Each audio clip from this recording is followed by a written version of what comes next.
majority of the steel frame buildings we've done over the last 3 years fall into 3 categories: schools, offices, or industrial buildings such as workshops or MRF, so mechanical recycling facilities. Yeah, material. Not materials. How do the 3 differ?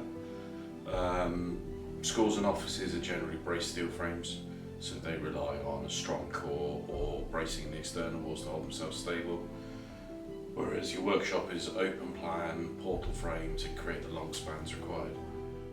The biggest difference between the office and the school building is what comes down to what we call disproportionate collapse. So when we are thinking about holding the building together if something disastrous were to happen, the rules around school buildings are understandably tighter because no one wants to see 200 school children crushed. Whereas if an office building comes down, it's not got the same level of headline news on the next day's paper. Sounds cynical, but it's just the way it is. Yes, we do the design of the steel frames in-house.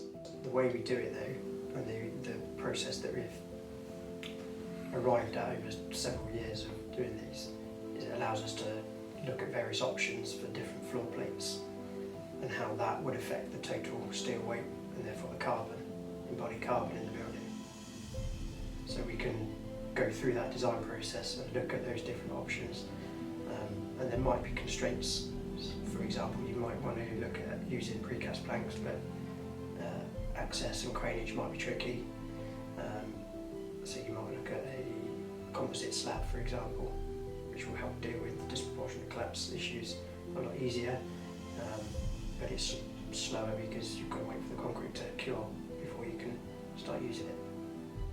We've been doing steel frames for many years, but the way we tackle the problem has evolved.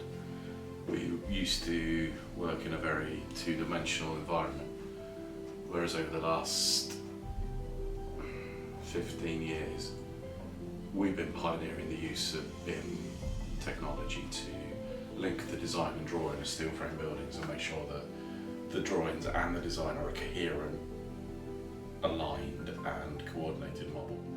Doesn't always work, but we do our best. It especially helps when you're working with like-minded architects. For example, we do a lot of work with peer architecture on car showrooms for one particular client, and through the use of appropriate use of technology, we've been able to win awards for the design of these buildings.